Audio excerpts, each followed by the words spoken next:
All right, guys, we're back and we have David Olges with us, and I'm really Nice. excited to dive into his particular work. Um, so go ahead, David, take the floor. Yeah, thanks. And really well done on the last name. I would have loved to have had you with me all through high school and college because we didn't get anywhere near that pronunciation. We can And talk about normally that I trauma don't later. do so well, so I'm growing. Yeah, You are. growing right here in front of us. That's amazing. Um, yeah, so let's see. I am Dr. David Olges. I am currently an associate dean at Southern New Hampshire University for the Graduate Mental Health Counseling Program. I have been a counselor now for about 30 years, which makes me feel old, so we won't use math that way again. Yeah. But I have worked in private practices and hospitals and residential programs and with athletes and but I've been a professor off and on for quite a long time, but full time for about 12 years, and then a dean for about a year plus, just over that line. Um, let's see, my family and I live in Indianapolis, Indiana, where it's very cold right now. And my wife and I are discovering how to be empty nesters. We've got three kids. All of them are pretty much out of the house now. Our youngest is in her second year at college. To let you know about the kids, my son Garrett just last week finished his master's degree in aerospace engineering. So, That's yay, so Garrett. cool. Damn. Isn't Go that awesome? Garrett. Go That Garrett. is so cool. But okay, so I am not a math person. That is not me. I like talking to people about people. And he comes home and says things like, "Oh, Dad, you ought to see what fluid dynamics do in a zero G environment." And I'm like, "Whoa, whoa, whoa. Garrett, I like the moon. We are on two different levels in this conversation." Um, I like the moon. His wife, he's been married now for just about a year and a half. His wife is fantastic. Her name is Kendra. She teaches Spanish to elementary school kids, Oh. and they live over in Cincinnati, so they're about 2 hours away. So we miss them, but they're close enough that we can see them and they can come see us. Perfect. Um, and then we've got my middle kiddo. That's Megan. She's been out of college now for just about a year. She went to Indiana University, which everybody knows has a fantastic football team. Go Yeah. Hoosiers. Dad's also a Hoosier. Very excited about that. She is in graphic design and sports marketing. Oh. So she's been helping out with our local professional soccer team quite a bit, creating posters for them. And she just got engaged. Ooh. Ooh. We've got another addition to the family coming on, which is great. And then our Do we like youngest, him as much as we like Kendra, though? oh, we like him. I've known him a Oh, long time. oh, He was on my son's soccer team since they were probably 8 years old. So I've known him Oh, how adorable. forever. Yeah, yeah, so yeah, cute. yeah. Um, and then Cassie is our youngest. Cassie could be a podcast. No, but in a Ooh. good way. In a good way. I would Cassie has all the confidence in the world, and she's love that. always had it. Love Like that. I used to believe, and this is before I had kids, I used to believe that parents were largely responsible for the person the kid became. Me too. Isn't that I would, garbage? yeah. It is because Bullshit. they're literally born a certain way, it feels Oh yeah. like. Yeah. Yeah. Yeah, I think we just kind of put the guardrails up as Mhm. parents and kind We of, keep them alive. yeah, Don't touch the stove. think about a shower this week. Those types of things. Yeah, Basic. yeah, Basic. that's parenting. I But just want you Kat, to think about it. Just think about it. I mean, we're in favor. We bought the soap, but you make that call. Yeah. Uh, no, so Cassie is in her second year of being becoming a physician's assistant. Okay. Yeah. And like I said, she has all the confidence in the world. So I'll tell you one story about her, and that'll give you a snapshot of my youngest. Um, when she was in kindergarten, she had a teacher named Miss Huffman. And we liked Miss Huffman. Miss Huffman liked us. But she would call me every now and then, like, your child has a lot of confidence. I'm like, she does. And Cassie loved her, but then Cassie went on to first grade. But when Cassie was ready to go to second grade, Miss Huffman had moved from teaching kindergarten to second grade. And so Cassie and her friends were getting Miss Huffman back. And so they were very excited about that. There were also new kids that were going to be in the class. Miss Huffman calls me on the first day of second grade and says, Dr. Olges, can you come up here? And I'm like, Miss Huffman, what on earth could have happened in one day? We've known each other now for 3 years. Just tell me. She's like, oh no, this is a good one. And I'm like, okay, well, the elementary school is just behind our neighborhood. It's no big deal. So I went over, go to Miss Huffman's class. She said, I want you to see this. She said, I was standing out here in the hall. The door to my class is behind me and the classroom's behind me. And all the teachers are out in the hall by their classes on the first day so the kids can find them and get to the right class. So as the kids are coming in, Cassie finally shows up and she starts chattering away because she's a bit of an extrovert like her dad. And Miss Huffman says, Cassie, why don't you go on into the class? I need to stand out here so the new kids can find me. And she said, Dave, I just heard her say, okay, I'll get class started. And That's what Yep. she heard. Yep. no adult thinks that's serious. No adult. And so she goes on welcoming kids. And when she turned to go in her class, she said, the lights were off. The kids were all in their desks in a semicircle. That's not how the class was set up. Lovely. Um, and Yeah, Cassie's got out her little PowerPoint slideshow on the life cycle of a butterfly, which is her first grade science project of course. that apparently she was keeping in her pocket for just such an occasion, Always as prepared. one does. Yeah. And Miss Huffman said, I just thought for a second, are we learning about the life stages of a butterfly? Did I get a substitute teacher and I didn't know about it? This is great. Yes. So that is Cassie, full of Love it. confidence. We just kind of shepherd her. We're really hoping she gets a solid sense of right and wrong from us. Otherwise, we're probably raising a dictator of a small foreign country. We're not really sure. 50 Well, 50. you might be able to hook her up with That's true. somebody. Yes, I would. So that's my family. I love doing the work that I do. I love teaching people how to be counselors. I love seeing them grow into that. I love working with the professors that I get to work with as a dean and seeing Wow. them make that impact with students. It is an absolute privilege to work with these people. They're just some of the best people on the planet. Um, and I guess the other piece is, how did I get involved in Ukraine, right? Well, before we go there, Yeah.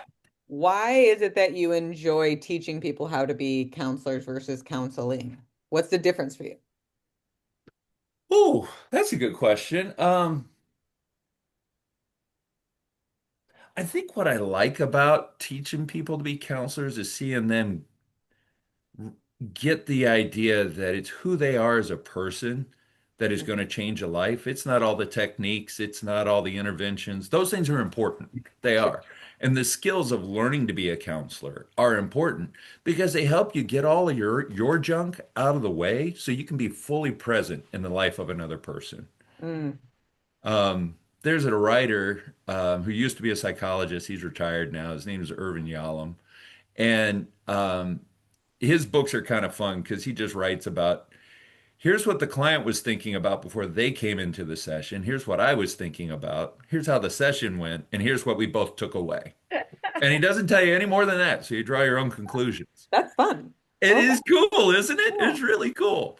Um, he said, here's the thing I've learned after years and years of doing counseling work. He said, they will forget our names as counselors. They will forget how much they paid or where they went or what even brought them in. But what they will never forget is how we treated them in that moment.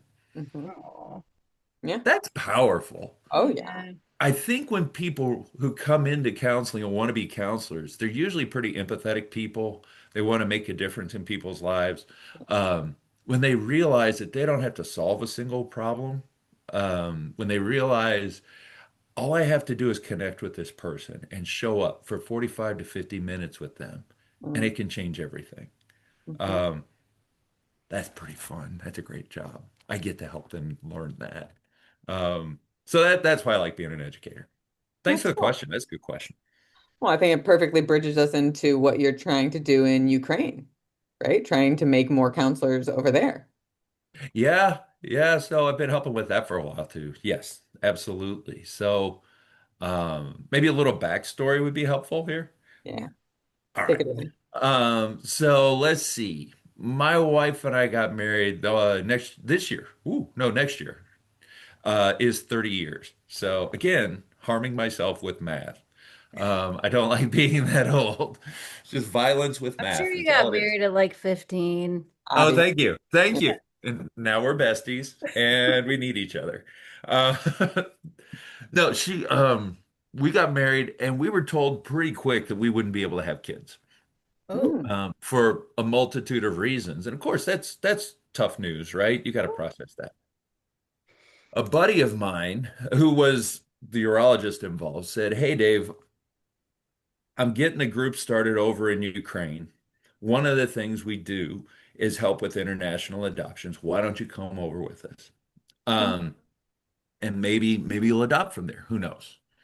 And so I told my wife, and she's like, "Yeah, let's go." Because she's a nurse, and so she could be helpful. I do the mental health thing, so I could be helpful. It'd be a good trip. Um, and I had been to Russia, so Eastern Europe, before when I was in college. I was there for about 3 months as a student, and I learned a little bit about the culture that sometimes, um, I will say this in a nice way. Sometimes things will be promised that can't be given because they want you to feel welcome. Sure. Um, and sometimes things will be promised because someone's trying to get a bribe out of you. Because that happens too. That's just how it works. Um, and so I told my wife that. I said, we may run into this while we're over there. Don't get too excited about promises. Let's just see what happens. So we get over there, and two things happen. Two things. One, we did get to an orphanage and we did get to meet an administrator of an orphanage, and she did say, you can meet the child you'll take home later. And I was like, that is exactly what I was talking about. There's no way.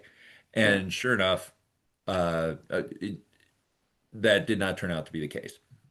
And so we're coming out of the orphanage, and Ira, who was the very first employee for this organization that my buddy was setting up, came up and said, "What's going on?" And I said, "Here's what happened." And she said, "You know what, David? This story is not done. We haven't prayed about it yet, so we're going to pray about that." And I thought, "Okay, thank you. That'd be great." Um, but I told you there were two things that happened. The other one was everybody on the trip drank the water.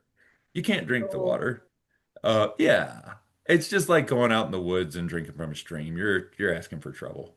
So, everybody was sick except Ken and me, who did not drink the water, including Sherry. My wife was sick, and I didn't think she had been drinking the water, but what do I know, right? Maybe in the shower or something, right? Remember. And uh, um, so we get on the plane to go home. And everybody's sick except Ken and me. And Ken's just across the aisle from me. And he leans over, he goes, "Buddy, I wouldn't say this to hurt you for anything in the world, but your wife's sickness is different." And I said, "What are you talking about? She got something else?" He goes, "Oh, yeah." And he goes, "She's pregnant." And I looked at him and I'm like, "You're the worst doctor in the world." I'm like, "You saw all the charts, you read them." I was like, "It's not possible." He goes, "I don't know what to tell you. I'm looking at a pregnant woman." And I said, "Don't say anything. She's already been through it. Don't say anything." And he said, "Okay." So we get home and everybody's getting better except my wife. She's still getting sick every day, especially in the morning. mm. So after 2 weeks, I tell her what Ken said. And she looked at me and she goes, "That's not possible." I'm like, "I know." And I went to work and I came back and she had taken two pregnancy tests and they were both positive, and that was our son. Oh, Look at that. So that's how we got connected to Ukraine. Huh. Um, those same connections got you like maintained? yeah, Wow. Okay. Ira, I have pictures of Ira up on my wall right over there. My kids know her as Aunt Ira. Oh, We've had Ukrainians from that group over the years. It's grown from three women working part-time in half an apartment to we just opened a wonderful facility over in Ukraine, and we've got about 45 Ukrainians on staff. wow. Um, and so that's been 26 years of my life. That's There's Um, the amazing. math again. That's great. yeah, there's the math again. You Keep people have outing to help me. yourself with that. I do. I do. Yeah, and the group's called Mission to Ukraine. You can see it at missiontoukraine.org if you guys want to call it up and take a look at the building and the people and all that Heck sort of thing. yeah, that's so Yeah. cool. Okay, Hmm. so that sounds like then your connection started before the war. Oh yeah, definitely. Definitely. I've gone over there 20 something times maybe. Wow. And then we've had folks from Ukraine come over and stay with us for different periods of time. Some folks have come over and gotten their college education and spent part of their time living with us, living with other people. Um, Folks come over from Ukraine to raise funds and tell people about the organization. Mm. The organization has gone from being a fairly small organization. While we don't help with international adoptions anymore because of the changing landscape of politics in Ukraine, we do offer medical support, physical therapy, occupational therapy, dental work, OBGYN services, and mental health counseling. Wow. And it's largely targeted on supporting kids with disabilities and their families Hmm. and then helping with emergency pregnancies. Um, and emergency pregnancy means something different in Ukraine than it means here. So that's why I use the different vocabulary on it.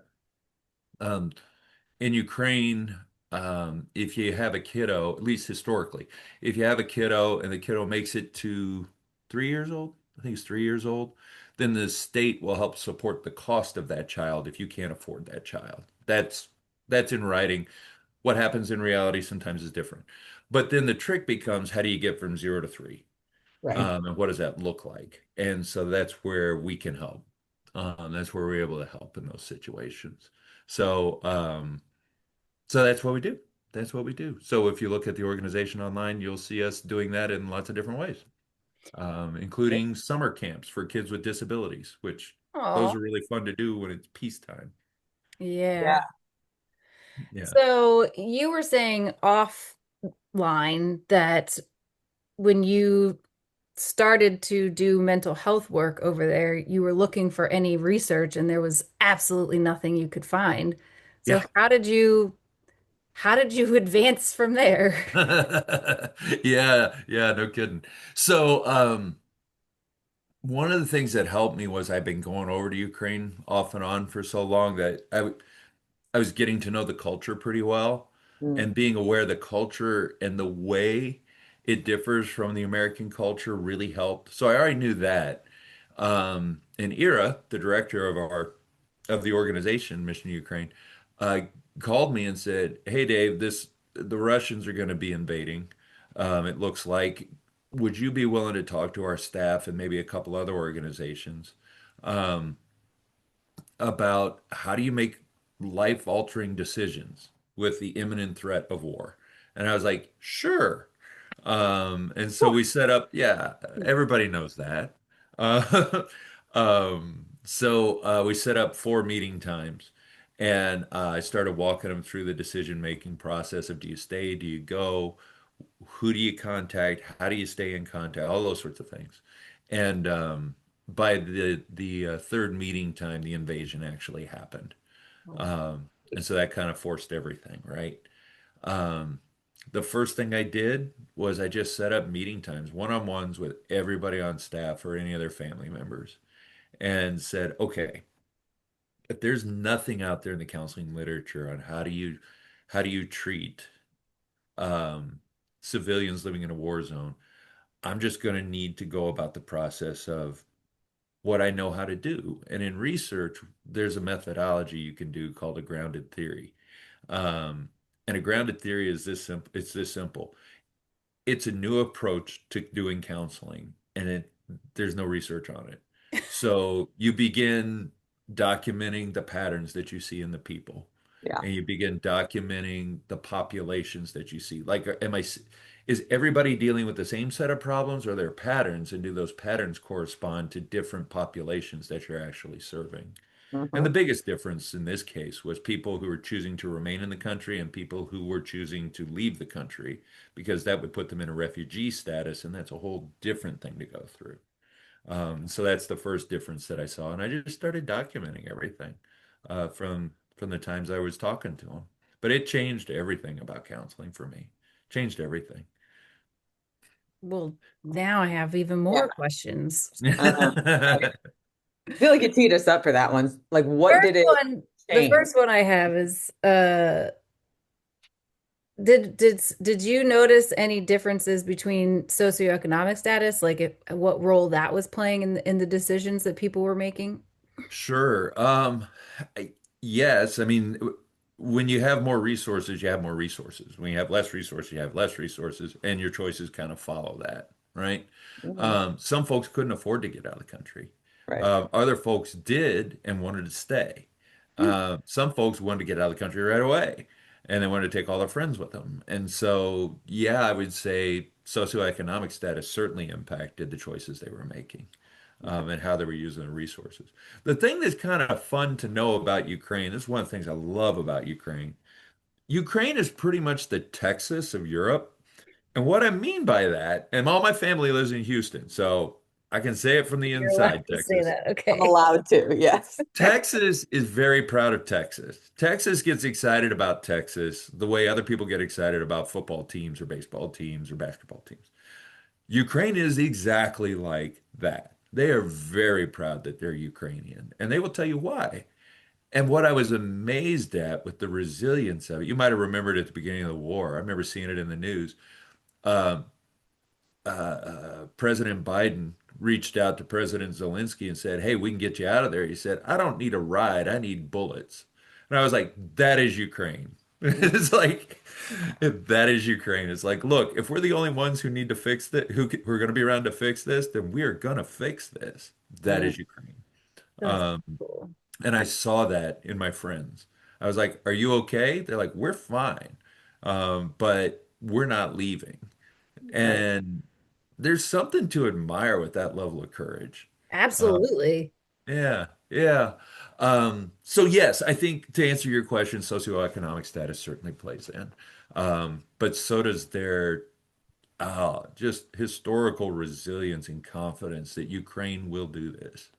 Mm. Um, it's it's admirable, it's charming, it's great. It's great. It just I don't know. It connects with me. Um, So, how did you navigate this and adapt your counseling style to meet the needs of the people? Yeah. Okay. So I'm going to nerd out a little bit on you. So if I get too far in the nerd well, just stop me and pull me back out to humanity. Okay. Um, think about this. If we all go out this weekend, right? And we go to a show or something and we come out, it's dark, but we're walking back to our car and we get mugged, right? Um, by the time we get to a counselor to talk about it, we're safe. We're safe is the first thing.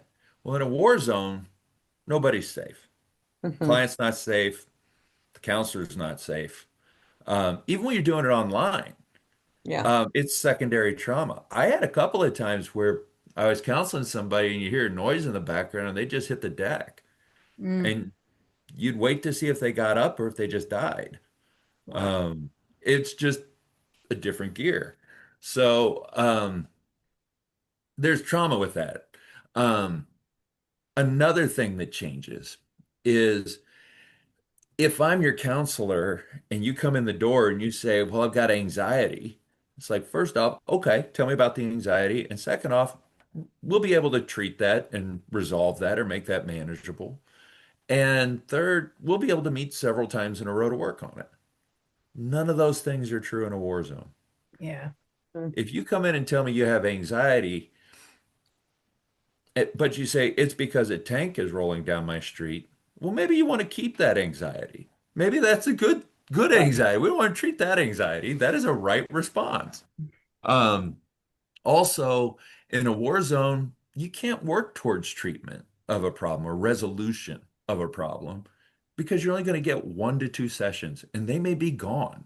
They may immigrate. They may need to move to another place to take care of a family member. So you have no continuity of care that's available, that's reliable. Mm. Um, So, what's the and so intention? what's that? What's the intention? Like, obviously, it's to support them, but you're limited given the dynamics. Yeah. What's the goal? Knowing the Yeah, need. you're asking great questions. I'm telling you, you're going to be a counseling professor soon. I'm going to hire you. It's going to be great. Um, these are great questions.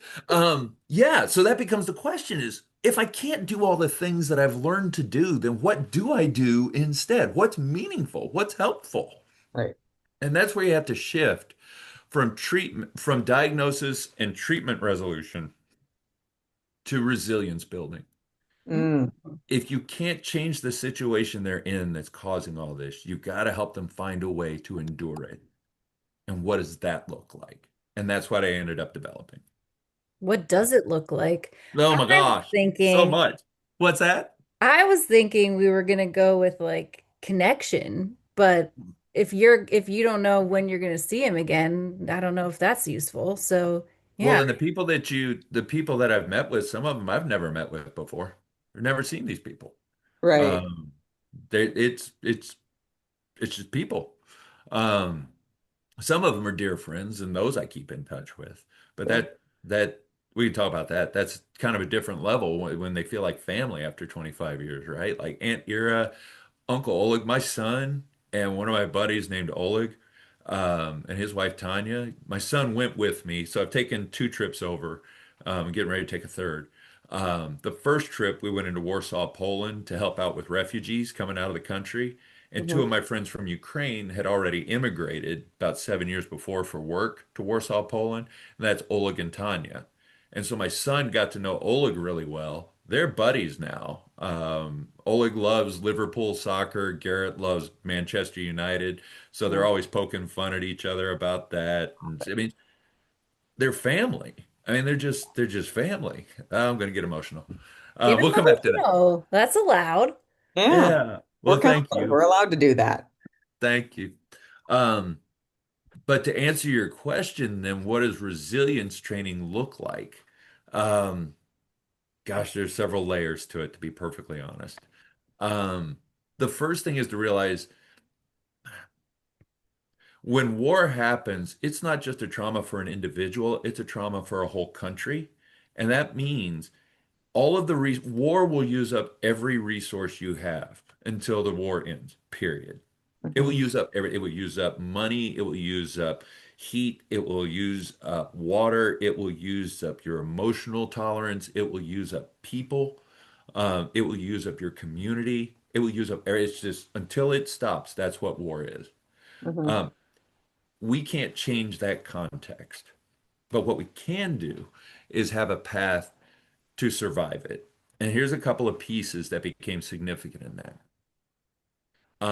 Okay, here's the nerd part. In counseling, there's something called world assumptive theory. Okay, I know, crazy title. I had to look it up. But world assumptive theory says that there are assumptions that we make as people about how we can get through the day, things we don't have to ask questions about because we've never had to ask questions about it, Mhm. right? So, an example for Americans would be like, I probably don't have to worry about the fact that I can go find a meal today. Like, I Mhm. don't have to genuinely worry about that very much. I probably don't have to worry about I can keep myself safe. Yeah. Um, and so I don't think about it because I don't have to think about it. It becomes an assumption. Mhm. One definition of trauma is something from the outside of who you are, outside of what you can control, crashes in and breaks some of those assumptions. Mm. Like, oh, well, you thought you could always keep yourself safe, but now there's a missile. That changes it pretty quick. And so, I mean, in day-to-day life, we usually see this with folks who experience trauma. Like, let's say we got mugged. A lot of people ask, what did I do wrong? Do I have a target on me? What's wrong with me? They're trying to find control Mhm. because if I can find what's wrong with me, I can keep it from happening. Mhm. That's world assumptive theory. Their assumptions about keeping themselves safe got broken, Mm. and they're trying to repair it. It's the same thing in a war zone, but it's literally everybody in the country. Mhm. Yeah. Um, and that changes it. So that's one thing that we got to look at. How do we fix that that set of assumptions so that you're not just panicking all the time? Um, the next, which I think is really important, is how do you nurture hope? What does that look Mhm. like? Um, okay, I got a good story. Luda is one of our nurses over there. She is awesome. She is very pragmatic. She's very practical. She's very bright. And Luda, don't hate me. She's in her 60s for sure. Maybe older. Please don't kill me, Luda, if you hear this. Um, you would love Luda. Luda's very practical, and she seemed to be the most resilient person that I talked to. And I asked her, I said, Luda, how are you doing this? You're actually peppy every day. How are you doing that? She said, David, I'll tell you, it's very simple. She said, do you see these little pots on my windowsill? I said, yeah. She said, these are the plants that were in my garden that were there before this war started. And these are the plants that I am going to put back in the garden to have my garden when this war is over. I said, oh, Luda, that's beautiful. And then she interrupts. She goes, and I will water them with the blood of every Russian I kill. And I was like, okay, There we go. Yeah. that's Luda. Yeah. Um, I like it. I like it. Up to that last point, it was a beautiful picture of, how do you maintain hope, right? And what Mhm. does hope look like? Um, the next thing that I would say is resisting hate is very important. I Ooh. mean, yeah. I mean, So how we easy is it to can't hate? water the flowers with the blood. Is that what So, we're saying? so what I hear you saying is no. No blood watering. Damn it. It's the best. Yeah, the resisting hate part. It's hard because when I went into the country, um, actually into Ukraine on the last trip, growing up, I was always, when I was a kid, I was shy until I got to like high school, and then something changed and I became very social. Um, Yeah. but I'd always heard about fight, flight, freeze, and how do you respond to things. And I always thought, I don't know. I don't know that I'm a fighter. So I guess that leaves me with flight or freeze, and I don't like those options. So I don't know what I'd be. But when I got into a war zone and I saw that the people I cared about were threatened, I can tell you I had anger every minute I was there, and huge anger. It was like, oh, please God, somebody give me a gun. Yeah. I want to protect these people who mean so much to me. Obviously, I didn't do that, and I didn't have to go through what that experience would be, but it would be so easy to hang on to that hate because the hate feels like control Mm. in a Mm. situation you can't control. Um, that I Mm. think that's some of the bait that hate offers to us. Is if I can be angry and act on the anger, then I'm in control of my actions. But it Uh, ends up burning us up inside, I think. What was that, Alicia? that makes a lot of sense. I was thinking about Viktor Frankl's Man's Search for Meaning when Oh you're yeah. talking about fostering hope, because I think that's one of the things that he points out in the book, that the people who survived the Holocaust were Mm. people who had something to look forward to, something to hope for. Yeah. Yes, absolutely. In fact, that's part of this that works. I would reshape that just a little bit, but you're absolutely on to it. He talks about what does hope look like from his experience, where he's talking about. So for folks who don't know, Viktor Frankl was a brilliant man who was in Auschwitz. Mhm. And what he observed and there and what his theory of health was afterwards can be found in the book Man's Search for Meaning, and it's fantastic. Yeah. It's a super easy read. It's very moving, but super easy read. Um, one of the things he said, and one of the things I incorporated because I thought this fits exactly when I was reading Frankl. Um, one of the things he said was it he could identify pretty well who was most likely to survive a concentration camp. He said it wasn't the people. He said the people who gave up first were the people who are always looking to be rescued. Mm. Um, he said the people who gave up second were the people who are always cynical. He said the Mm. people most likely to make it were the people who looked at each day and didn't look to the long term at all. Yeah.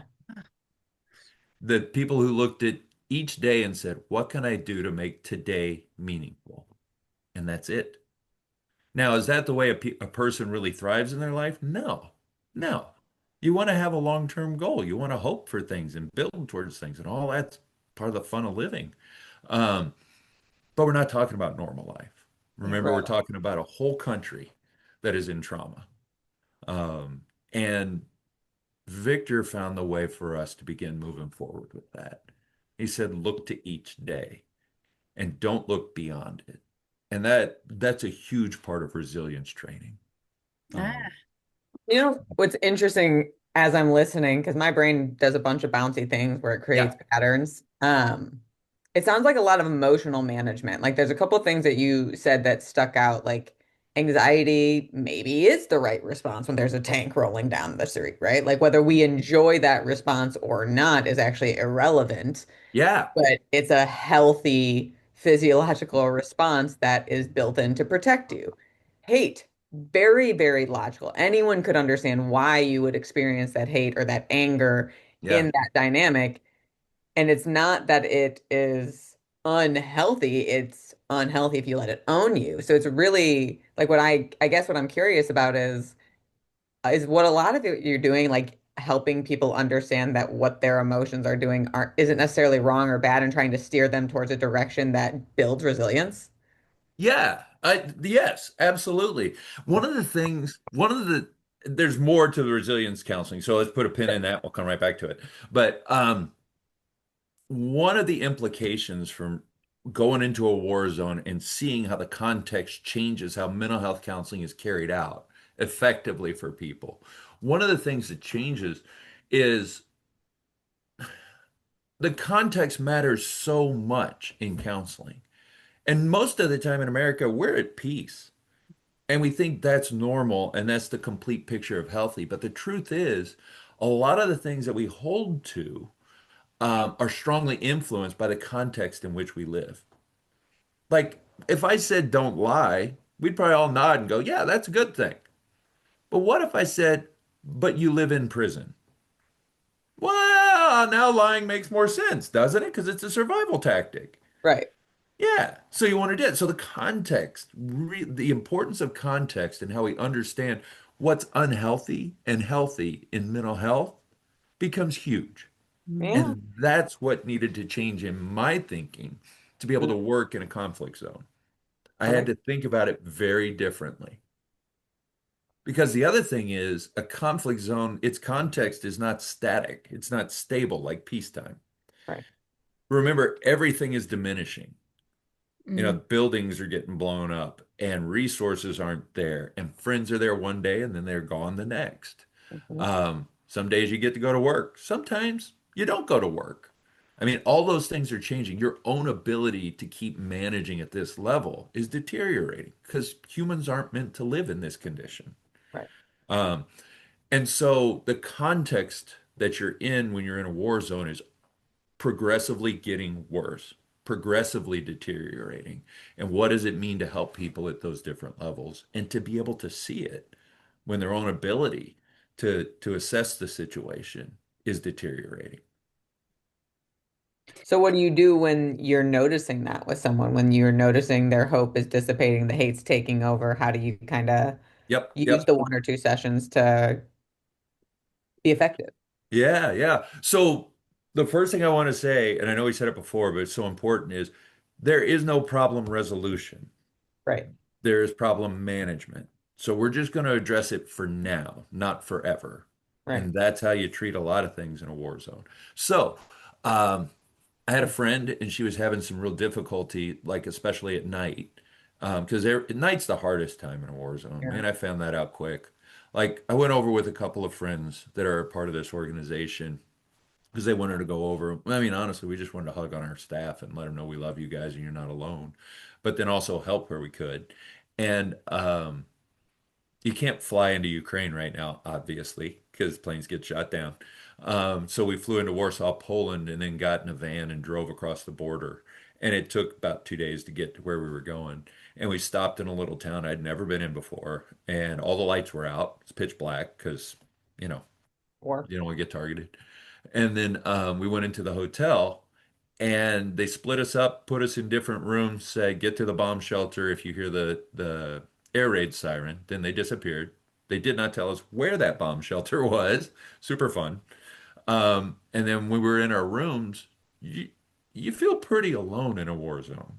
You feel pretty, but like, how am I supposed to go to sleep? Uh, That's what and I'm luckily wondering. that, what's that? So that's what I'm wondering. Do we have like melatonin? What are we doing? Yeah. Um, Luckily that first night the air raid siren didn't go off, but every other night it did. Um, and you either learn to live with it or you lay awake terrified every night. I mean, those are your choices. Those are your choices. And she was having a lot of trouble with it. Her husband called me and said, "Hey, what can we do?" And this was pretty cool. So here's what we did to help her.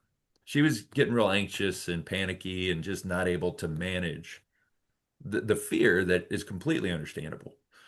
One of the things I told them to do, and this is something I told folks when they're in bomb shelters or when they're down in like metro stations, the subway stations there, for when bombing's happening up above.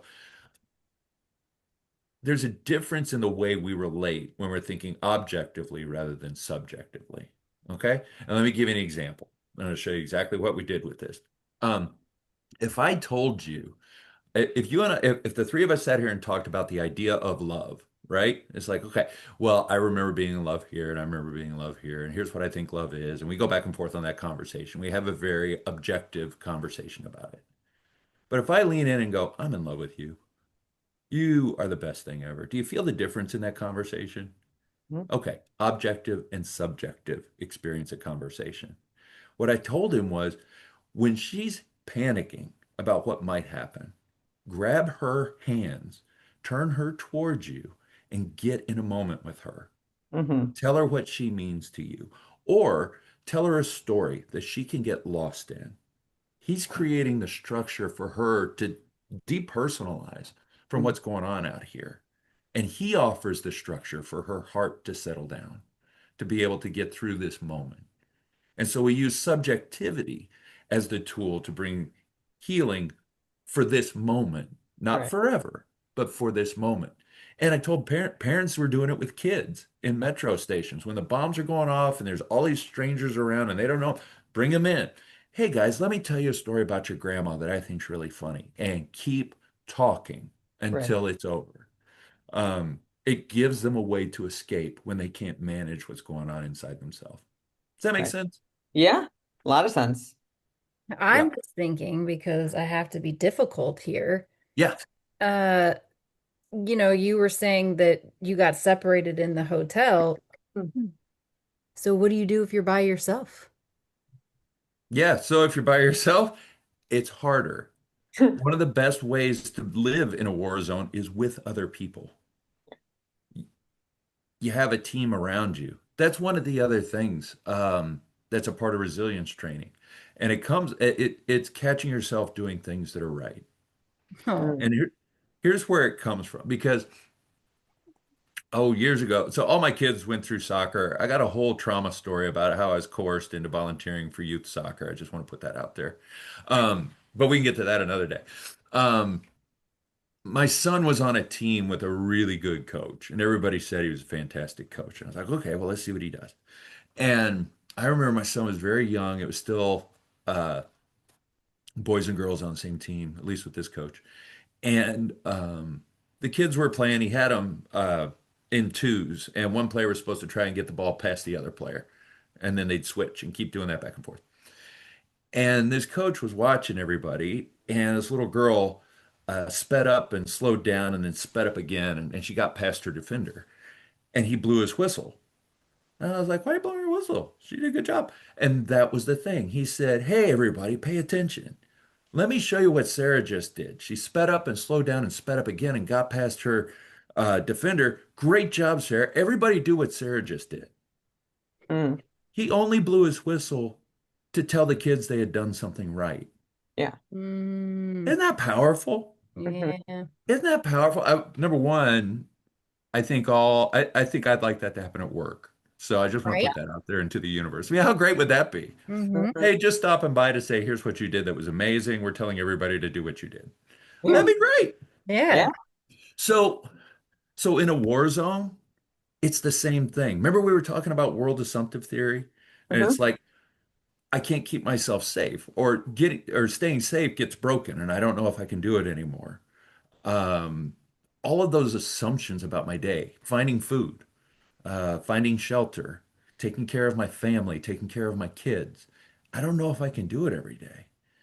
But when you get to the end of a day, look back on what you did right to get to the end of the day. Mm, Catch yourself getting it right, and it begins to heal the broken assumptions from the trauma because you realize you can live this way.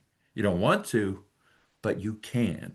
right. And that develops a resilience and a confidence, and you're less likely to panic. You're less likely to fall into the emotions of what's happening. And you can go about the day. The other thing you can do, catch your family members with what they did right. And you begin to create a community of people who are becoming resilient under horrible conditions. And you're depending on each other to continue to move forward every day. So Mm. that's a big part of it. So that was a great question. Thank you. That is a great question. Um, That's so beautiful and tragic at the same time. yeah, it's heartbreaking, isn't it? Yeah. What are I you think, thinking, Laura? I see your wheels yeah. spinning over there.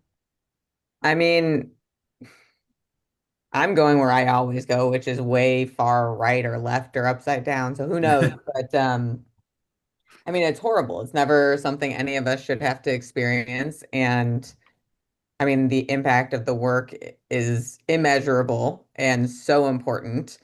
Mhm. Uh, and it's beautiful and tragic. It's like a very fucked up container of life. Like I Agreed. regularly look at grief and use grief and like loss of someone, not in a war zone, just in Mhm. general, as like how does it affect how you live? And more often than not, you'll see people becoming more attuned to what matters. Like they care more about the people, they're connecting more. It never says on a gravestone, like he was the number one salesman. It says like he was a great father, he was a great brother. Like clearly what matters in this stratosphere of life is connection and belonging. And it's weird because that's one component of what my brain's doing. And then I have another component of what my brain's doing. So let's go on this ride. When my granny passed away, Mhm. she was 89. Her 90th birthday party was already planned and it was a month later. And rather than canceling it, we kept it and the whole family got back together after we did the funeral and everything, right? It was the most unique experience and probably my first like really strong experience of belonging. Mhm. And it's because it was like the safest space for me to feel all the feelings, the joy of being with my family, the laughter of memories, the sorrow of her not being there. And it was such a complex situation. So as I'm hearing you talk about this is happening to an entire country, I'm like, this is a fucked up space of belonging. And it Yeah. makes that connection so much more important. And it's funny and ironic, I guess, to me that in the shittiest of times, if we get back to the basics of what it means to be human, which is to connect with another soul, that is the best way to get through the Yeah. hardest moment. Like that's honestly what I'm taking away. It's like, why do we get so disconnected from that in our day-to-day life? So busy worrying about what other people are thinking. Like connect with them. You'll be fine. Yeah. No, I think there's a lot of truth to that. I've seen folks, well, like the couple I told you about, where she was having a lot of panic at night. Is it fixed for her? No, No. it's not. You know what? And maybe that's okay. Maybe when you hear an air raid siren go off and you know missiles are landing everywhere and drones are flying through the air, maybe being a little panicked is okay. Maybe being a little worn down and not being able to self-manage, maybe that's healthy. Yeah, You know, I think it is. We've all got a limit to everything. absolutely. We're finite creatures. Um, but for them to be able to connect, for her husband to be able to know, okay, there is something I can do to help my Mhm. wife who I adore. Yeah. Um, is It's it perfect? agency. No, but it's certainly together. Yeah. And it's certainly a place for them to gain a level of connection that most of us will never be called upon to experience together. But it's also control, right? Like what all he wants to do when he's seeing his beloved wife like very healthily, very understandably panic is do something to help her. And it's funny how, people turn to control or turn to hate as a way of getting to control, but ultimately you can also turn to connection as a way of turning to control. And like that's kind of what I'm Oh, hearing that's is good. Yeah, that's that's what she's good. doing, right? Like, and it's actually more healing and can build more resilience for the moment, not for forever. And like that's war, right? But Right.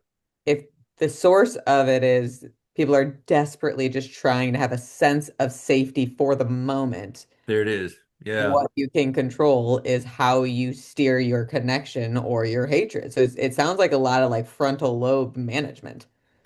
I think that is true. I also think it's exhausting to have to use my frontal lobe that much. Oh God, Uh, yeah.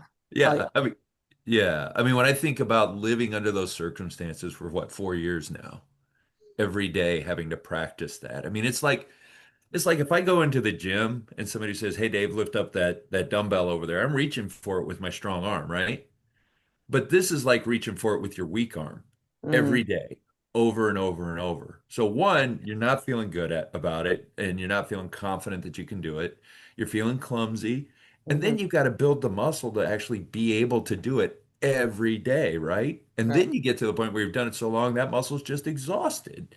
Yeah. And so there's a whole process of even approaching changing your mindset this way, that you're going through, and it becomes the way you relate to the world after time. It becomes a part of your identity because it's just how your world now works, and it's not something you ever chose. Um, What I like about it is the a sense of agency comes with it. yeah, Like you yeah. What talk do you about see? hope, right? Like you're gonna be worn down. It's gonna be imperfect. You're gonna turn towards hate to some days, and if you can turn towards connection some days, great, right? Like it's just your best where you're at, but feeling like I can do something that makes a difference for someone I love. I can do Mhm. something to distract these children from the bombs that are dropping over my head. Like that, I can do something. I'm still capable. I can have an impact. I can help. I Yeah, think that is, I mean, that's empowering versus disempowering in a really fucked up place. yeah. I think so too. It's funny. A lot of the idea for it came from. If you guys ever heard of Martin Buber, he's a Jewish philosopher from early 1900s. But he talks about subjectivity all the time and the power of it. And I remember reading him when I was in college, and it just was so, I was so impressed by how different his thinking was because most people are like, let's be logical, let's be organized, put your term paper in this organization. But he was saying maybe this subjective experience of life is an equally valid way of knowing. And I thought, oh, I like you. I don't know who you are, but I like you. I want to go hang out with you.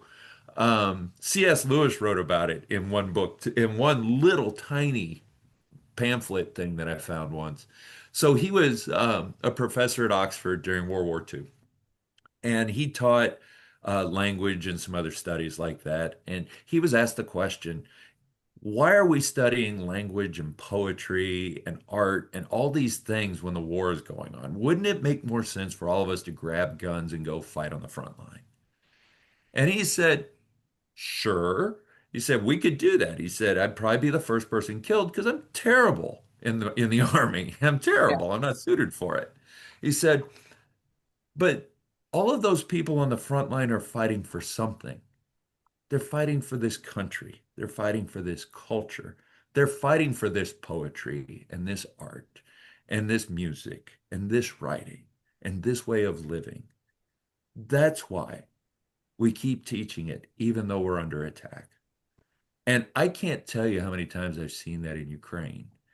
And Mm, it moves me to see people creating art or advancing the culture or studying something in science. And you see a Ukrainian is helping with that. mm. Um, that is resilience on a cultural level that Yeah. says we are here and we're going to stay. I just, I, I know I got a little off from what you were saying, but I so admire it. Um, No, I mean, I see the sentiment and the bigger scale of it, right? Like mhm. fighting for a future they can't see or envision, but they want to or learn the skills embody these truths that maybe don't feel super relevant or important right now because they're war, but they believe there's something beyond that. Yeah, it's what they're fighting a war for. Right. And so whether you're on the front line or whether you're building the country or whether you've been relocated to outside of the country, but you are Ukrainian, Yeah. you are in this war and you are Yeah. either advancing this way to live or you are protecting this way to live, and both are equally valuable. Yeah. That's a resilience that I've never been called on to live that way, but they have. Yeah. And it's remarkable to see that resilience. And it's inspiring when you see somebody who's, mm, I saw a friend, she's a very talented person. Um, she has helped to start the profession of occupational therapy in all of Ukraine. Oh, wow. And during the war, um, they have kiddos who have some special needs and so needed to get out of the country. And but she has flown back so many times uh, to conferences, to all over Europe, to keep building Ukraine's occupational therapy profession. She doesn't have to do that. She's got every reason in the world to stay safe with those kiddos and her husband, Mhm. and she will not stop. Mm. Oh, Yeah, that's inspiring. that is Yeah. That's inspiring. Yeah. global level inspiring. So, And I want to throw this out there before we close. yep. You were talking about this is something that we talk about a lot, Laura and I, the logic versus subjective is what you've been calling it. The way Yeah. I think about it is the left side of the brain versus the right side of the brain. And one thing that has been very clear to me this year is that the left side of our brain can only take us so far, and Mm. we really need to tune into the right side of our brain more often and that other information that you're talking about. And I am with Martin, is that his name that you said? Martin Buber. Yeah, I'm with Martin that there's something to attending to that part of ourselves more often and leaning into that. And even in the story you're telling of the woman who keeps flying back and is she's following her heart, she's following her intuition, she's following her passion. And Yep. that is a right side of the brain kind of situation. It's not logical. Why would you do that? Why would Yeah. you keep doing Right. Right. but I think that's something that's standing out to me right now that it's really important for us to listen to those other cues that Yeah. come from other places beyond logic. There was, thank you for saying that. There's one other thing that C.S. Lewis wrote. It's a tiny little paper. And it just, to me, it captures this objective subjective thing really well. So, I mean, besides writing the Narnia books that are wonderfully entertaining, he wrote down other things too, which I'm so thankful for. And he calls this one meditations in a tool shed. And he's taught, he says, imagine with me, if you will, that we're standing out in back of my house. And around it's a lot of property and there's trees and everything else, but there's a wooden tool shed that's been there for decades and decades, and it's not in the best shape. And we walk into that tool shed, and there's gaps in the slats of the wood and everything, and the sunlight is coming in. And so when we look in, we see a sunbeam, and we objectively can talk about that sunbeam, that it's bright, that it's a little yellow, that we can see dust and pollen kind of floating through it. And that's one way of knowing that sunbeam. And then we can step into the sunbeam. Mm. And we can look along the sunbeam, and what we see is the sky, and what we see are the clouds, and what we see are birds flying overhead. And that is the subjective knowing of the sunbeam. How would you pick which one is right? You can't. They're both right. Right. And he said, and when has it ever been the case that right or perfect is the greatest compliment that we can give anything? He said, what? Whoever looked at a sunset and said, "Thank goodness it's perfect tonight," Mm. Yeah. or who reads a poem and says it's perfect? or it's inerrant. There's no mistakes. Good job. I mean, have you missed the whole point of being human? Yes. Uh, Yes. Um, Feel like so yeah, humanity. Yeah. Yes. yeah. So there's this objective, subjective thing that we do. Both have meaning for us. And so how do we do that? And how do we use those skills to help folks when they're in a traumatic situation? Because sometimes objective doesn't work. I mean, gosh, no, I'm sorry. That I could go down a lot of rabbit trails with that. So I'm going to stop myself. We're going to stop right there. We're going to leave that for another podcast. But um, can I add just one other thing? I know we need to wrap up soon. Please. Do we have a second Yeah. for it? So, I've had a lot of folks ask me, like, why did I start doing this? And part of it was because it was my friends. That's definitely for sure. But there's two other pieces that really developed in me. One, I've had folks ask me where did I get the courage to go into a war zone, and I've thought about that. And guys, I don't think I ever found my courage. I think what I found was my responsibility. Mm, I found my responsibility to my friends. I mhm, found my responsibility to the idea that I don't want to live in a world where a bully can do whatever they want. mm, Um, and I said, what can I possibly do? What could I possibly do to help? I can't possibly stop a war. And that's where I started thinking about. Have you guys ever watched shows where they've interviewed people who lived through World War II, Americans who are, and no matter what job they did, right? They did cool things. I'm really sorry about my dog, if you can hear that right now. He's going nuts because the mailman just showed up. I Oh, get good. it. So, but okay, so I've watched a lot of those shows about the greatest generation and what they did and everything. And it reminded me of one of my grandfathers was in World War II. He's over the Pacific, and he never talked about it. I mean, never. Um, and I remember talking to him when I was a kid, and I asked him what he did. He said, "Oh, I didn't do anything. I just did my part." Um, and over time, watching all those greatest generation folks, they all said the same thing. I just did my part. And I think they're teaching us something about how a war ends. Yeah. It's everybody doing our part. So I can't stop a war. I do not have access to Putin. I can't, there's so many things I can't do. Right. But I know mental health, and maybe I can do that part. Yeah. And my wife knows how to be a spectacular nurse, and maybe she does that part. And you guys know how to create a podcast that people love, and that gets the word out, and that keeps Ukraine in the news, and you're doing your part. And maybe if we all do our part, that's how this war ends for them. that's beautiful. Let's hope. So yeah, Oh, good point, Laura. I heard it. He said it. I just heard it. what was that? She It's hope. said, There's hope. That's hope. Saying, if we, because when it's something like that is so big, Yeah, it can feel hopeless, right? It can be like, what am I supposed to do? But if we all just focus on our part yeah, and believe in the greater sum of all doing their part, that's it. yeah, that's hope. That's how we change the world. That's how we do it. Look at And that. We just figured it out in a podcast. I love that for us. I mean, it's such a powerful thing. It's such a powerful thing to shift in our thinking from, I can't possibly make a difference to, I can do my part, and that's enough. Yeah. That's enough to change things. So, to anybody listening, take a shot that maybe what you have to offer matters.